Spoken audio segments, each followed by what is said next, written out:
चीनी मिट्टी की बर्नी भी देखने को मिली है, सेठों के समय की बर्नी।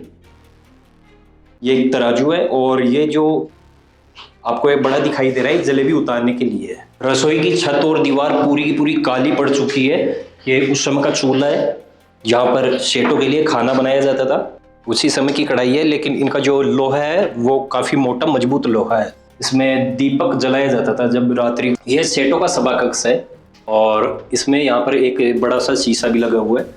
रसोई में यहाँ पर पानी वगैरह अगर कुछ भी डुल जाता था तो वो यहाँ पर आपको ये होल दिखाई दे रहा है, इसमें से होकर दोनों तरफ ये नालियाँ बनी हुई है, छोटी नालियाँ बनी हुई है, इनमें से होकर बाहर की तरफ जाता था और बड़ी नालियों में वो प्रवाहित हो जाता था।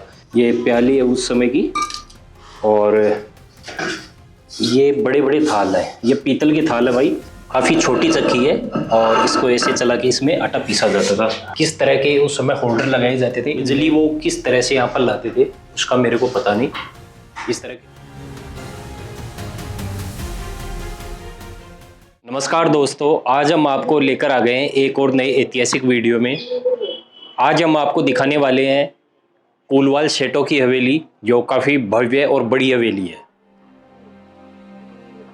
यह हवेली तय करीबन 150 वर्ष पुरानी है, जो सेठ हेमराज कोलवाल जी ने बनवाई थी। इसमें अनेकों कमरे हैं और एंटीक सामान हमें देखने को मिलेगा।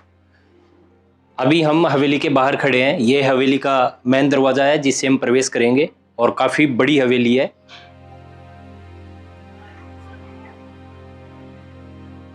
हवेली में हमें बेहतरीन फ्रेस्को पेंटिंग देखने को मिलेगी। यहाँ पर भी हमें पेंटिंग्स देखने को मिलती है, ये दिखाइएगा।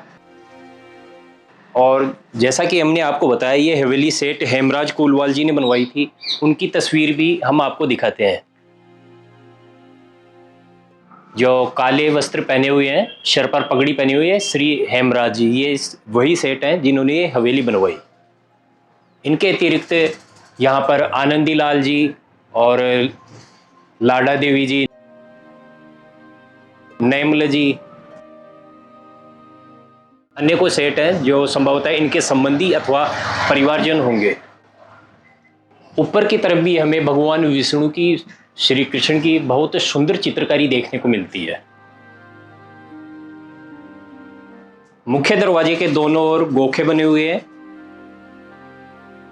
जैसा कि हर हवेली में हमें देखने को मिलता है, और यहाँ पर भी भव्य चित्रकारी देखने को मिलती है।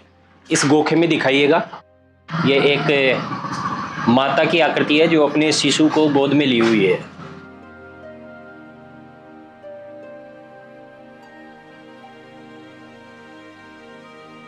मुख्य दरवाजे के जस्ट ऊपर भी हमें चित्रकारी देखने को मिलती है, जिस पर ब्रिटिश प्रभाव देखने को मिलता है। आइए दोस्तों, अब हम चलते हैं हवेली के अंदर।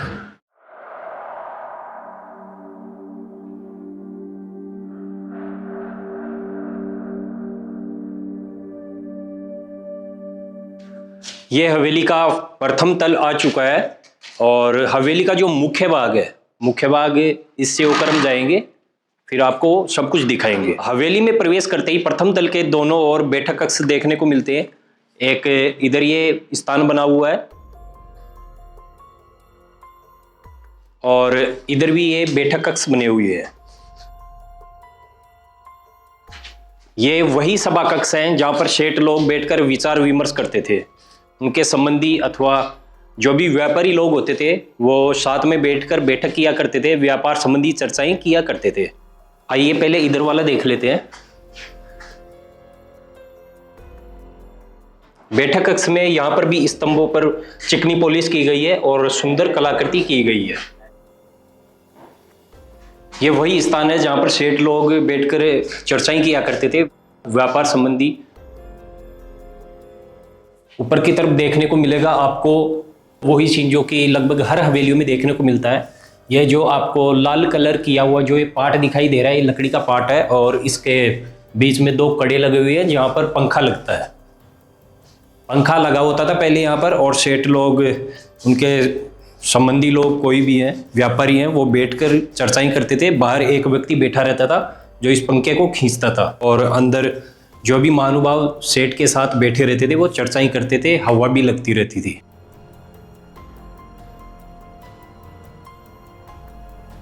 ये जो सभा कक्ष है, इसके यहाँ पर हमें एक छोटा स्टोर रूम दिखाई दिया है जिसमें उस समय के कुछ सामान पड़े हैं। मैं दिखाने का प्रयास करूंगा, ये देखिएगा। ये हमें कढ़ाई दिखाई दी है इस स्टोर कक्ष में। उसी समय की कढ़ाई है, लेकिन इनका जो लोहा है वो काफी मोटा मजबूत लोहा है।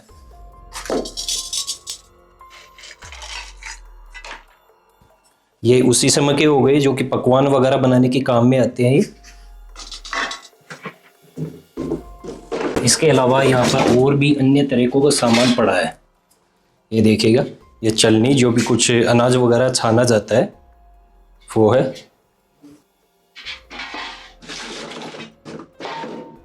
हमें एक चीनी मिट्टी की बरनी भी देखने को मिली है, सेठों के समय की बरनी। सेठों की समय की बरनी है भैया। एक अंगीठी भी देखने को मिली है। ये अंगीठी है उस समय की जिसमें कुछ भी खाने का बनाया जाता था, रोटी सेकी जाती थी।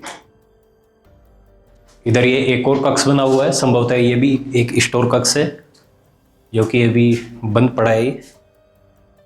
इधर की तरफ ये छोटी छोटी खिड़कियां हैं जिनसे बाहर से हवा प्रकाश आता रहता था। ये एक और कक्ष बना हुआ है इधर, ये भी बंद पड़ा है। और ये एक कक्ष है, इसको हम खोल के दिखाते हैं थोड़ा।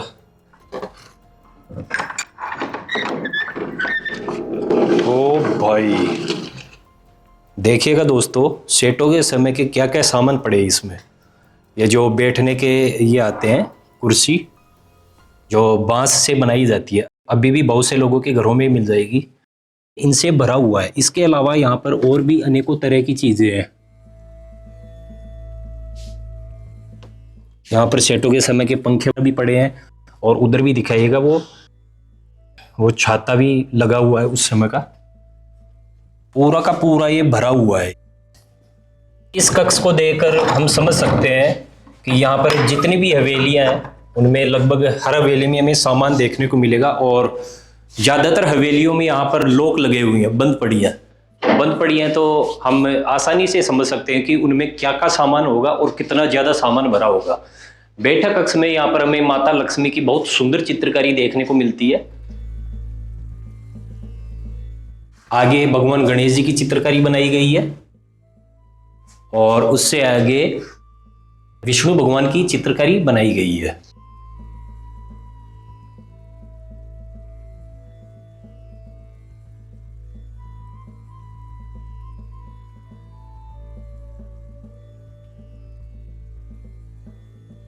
बैठक कक्ष के दोनों ओर ये हमें स्थान दिखाई दे रहा है जहां पर ये जालियां लगी हुई है। तो ये वो स्थान है जहां पर घर की महिलाएं बैठती थी। जब शेठ लोग वार्ता करते थे, कोई भी त्योहार संबंधी अथवा घर में और भी कोई अन्य कार्यक्रम होता था, उससे संबंधित चर्चाएं होती थी, तो उसको सुनने के लिए वो ऊपर बैठती थी। वैसे उनकी जो अंतः वार्ता होती थी, जो गुप्त वार्ताएं होती थी, उस समय यहाँ पर किसी को अलाउ नहीं था। शेठ लोग, व्यापारी लोग वो ही बैठ सकते थे। चलो आइए आगे देखते हैं हम दूसरा। ये दूसरी बैठक कक्ष है।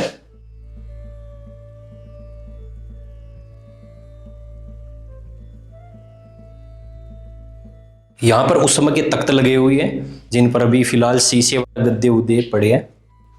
अंदर आइए। इसमें भी ऊपर की तरफ देखने को मिलता है हमें उसी तरह का नजारा। यह पंखा लगाने के लिए पाट लगा हुआ है। सामने दीवार पर महात्मा गांधी और पंडित जवाहरलाल नेहरू की बड़ी बड़ी तस्वीरें लगी हुई हैं।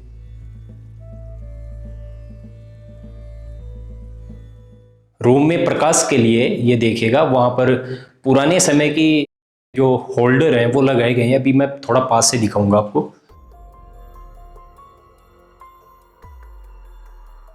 पहले इधर की तरफ देख लेते हैं। कक्ष में छोटा सा स्थान ये बना हुआ है, एक रूम ये बना हुआ है। इस पर भी देखिएगा कितनी अच्छी कलाकृति की गई है। लकड़ी के किवाड़ हैं और इस पर सिल्वर की पॉलिश की गई है।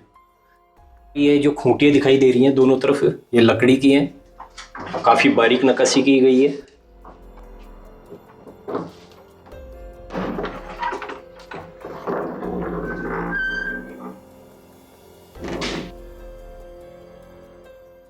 ये जो कक्ष है इसमें हमें आधुनिक जो सामान है, डिब्बे वगैरह पड़े हैं, इसके अतिरिक्त जो सेटों का भी सामान है वो भी देखने को मिलता है।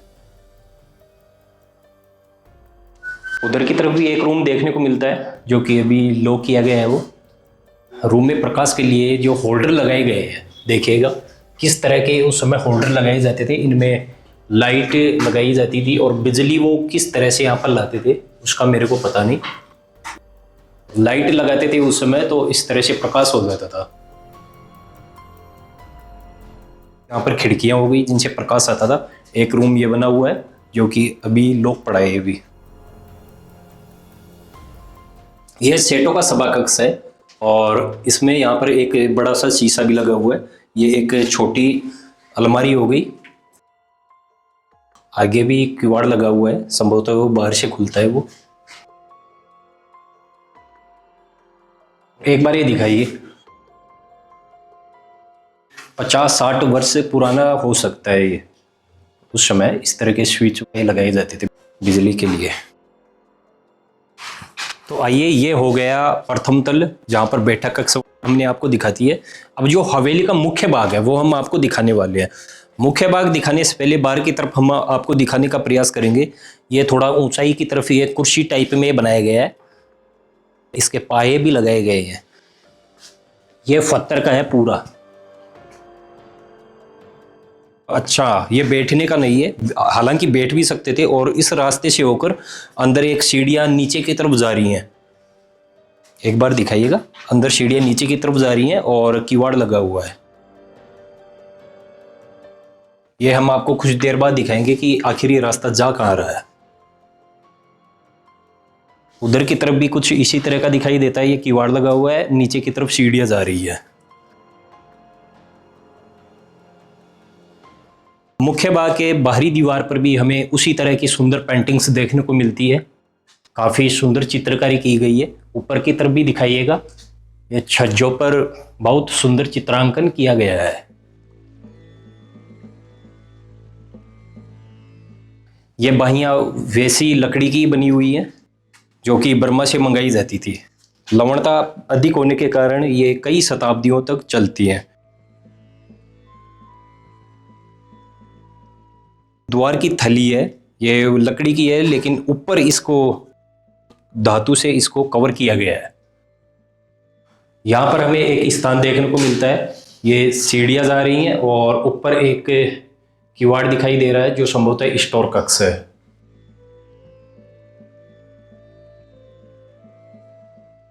और भाई, कोल वालों की हवेली के जो प्रमुख मुख्य आंगन है वहां पर हम आ चुके हैं।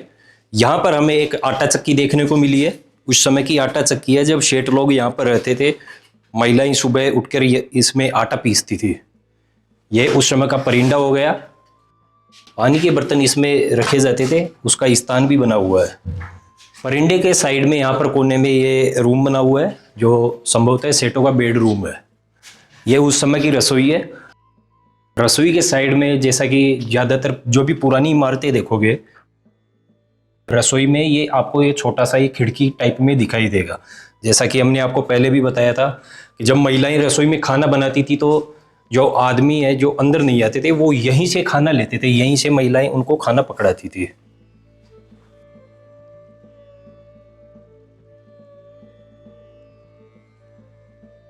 आइए एक बार रसोई देख लेते हैं सेठों की। रसोई की छत और दीवार पूरी की पूरी काली पड़ चुकी है। ये उस समय का चूल्हा है जहां पर सेठों के लिए खाना बनाया जाता था। और ये बहुत बड़ा तवा अभी भी रखा हुआ उस समय का। ये देखिए, काफी भारी तवा है।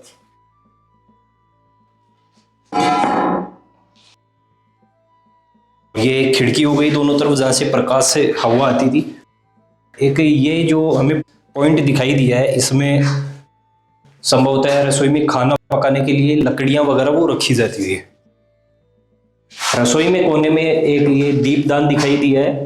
इसमें दीपक जलाया जाता था जब रात्रि को प्रकाश अंधेरा हो जाता तो प्रकाश के लिए ये व्यवस्था की गई है। ऊपर ये पट्टी लगी हुई है जिसमें रसोई का कुछ भी सामान, डिब्बे वगैरह वो रखे जाते थे। नीचे की तरफ दिखाइएगा। पानी यहाँ से भी जाता था और कुछ लोग क्या होते थे, खाना बनाते थे, गरम गरम खाना, तो यूं बैठते थे लोग, यहाँ खाना खाते थे, तो आप उनको हाथ वगैरह धोना, तो ये खाना खाने के लिए। अब रसोई की फर्श आप देखिएगा, इसमें हमें कुछ अलग तरह का दिखाई दिया है। रसोई में यहाँ पर पानी वगैरह अगर कुछ भी डुल जाता था तो वो यहाँ पर आपको ये होल दिखाई दे रहा है, इसमें से होकर दोनों तरफ ये नालियाँ बनी हुई हैं, छोटी नालियाँ बनी हुई हैं, इनमें से होकर बाहर की तरफ जाता था और बड़ी नालियों में वो प्रवाहित हो जाता था। ये स्थान हमें दिखाई दे रहा है यहाँ पर, ये चौके से दिखाई दे रहे हैं। ये इसलिए है, जब खाना पकाया जाता था तो यहाँ पर घर के जो लोग थे, शेठ लोग अथवा उनके बच्चे थे, वो यहाँ पर बैठ के गरम गरम खाना खा लेते थे और यहीं पर वो हाथ धो लेते थे। ये जो छोटी नलियाँ हैं, यहीं पर वो हाथ धोते थे। एक रसोई में ये आला दिखाई दिया है, इसमें छोटे छोटे किवाड़ अभी भी लगे हुए हैं, इसमें रसोई से संबंधित सामान रखा जाता था। खूंटियाँ भी लगी हुई हैं उस समय की। दीवार और छत दिखाने का प्रयास करेंगे, पूरा ये काला पड़ चुका है।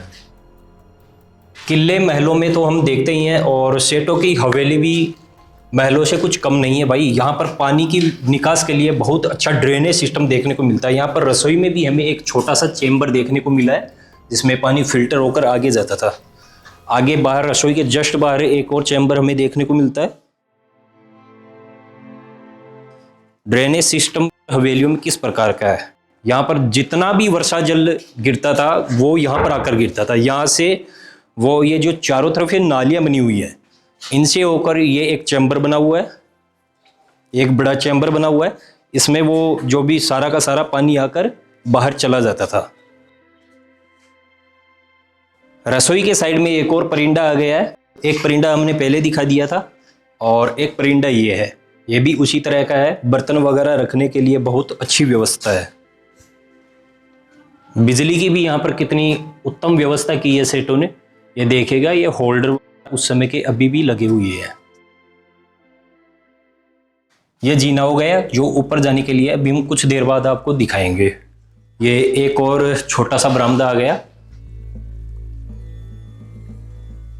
यह इसमें भी एक कक्ष बना हुआ है जो कि अभी लॉक किया गया है। इस बरामदे में हमें हरा रंग देखने को मिलता है। ऊपर इस कक्ष के आगे छोटी छोटी खिड़कियां भी बनी हुई हैं।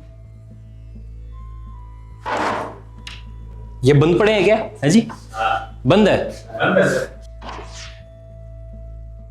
ये वाला स्थान दिखाइएगा, जैसा कि हर हवेली में देखने को मिलता है। इसमें जो भी पूजा से संबंधित जो भी सामान है वो रखा जाता था, और भगवान जी की मूर्ति यहाँ पर स्थापित की जाती थी, पूजा की जाती थी। इसमें भी अभी भी कलश ये रखे हुए हैं छोटे छोटे। इस मंदिर के जस्ट ऊपर एक छोटा सा आला बना हुआ है, इसमें भी पूजा से संबंधित कुछ सामग्रियां रखी जाती थी, और इसमें एक देवी की चित्रकारी बनी हुई है। ये संभवतः सेठों के बेडरूम ही है, जो कि फिलहाल अभी बंद पड़े हैं। एक ये भी छोटा बरामदा आ गया है, यहाँ पर कुछ बर्तन पड़े हैं, पुराने हैं। जो आपको दिखाई दे रहे हैं, ये ऐसा प्रतीत हो रहा है कि जैसे नए बर्तन है, हालांकि काफी पुराने बर्तन है।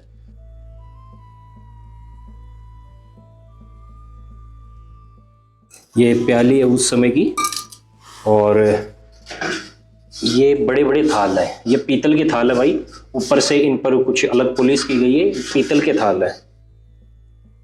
कितने बड़े थाल हैं भाई, सेठ लोग इतने बड़े बड़े थाल यूज में करते थे।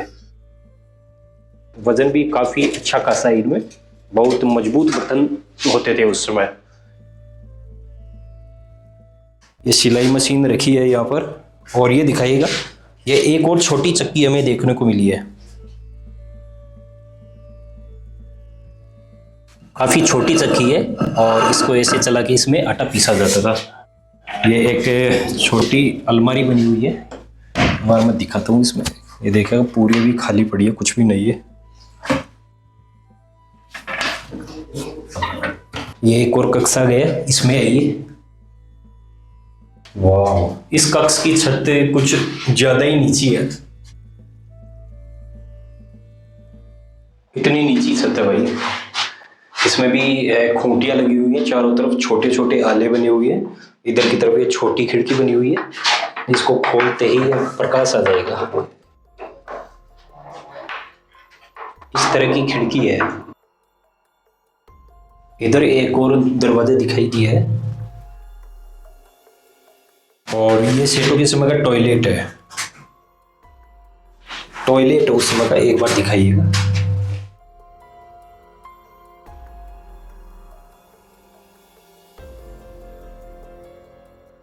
इसके जस्ट ऊपर एक छोटी सी खिड़की बनी हुई है।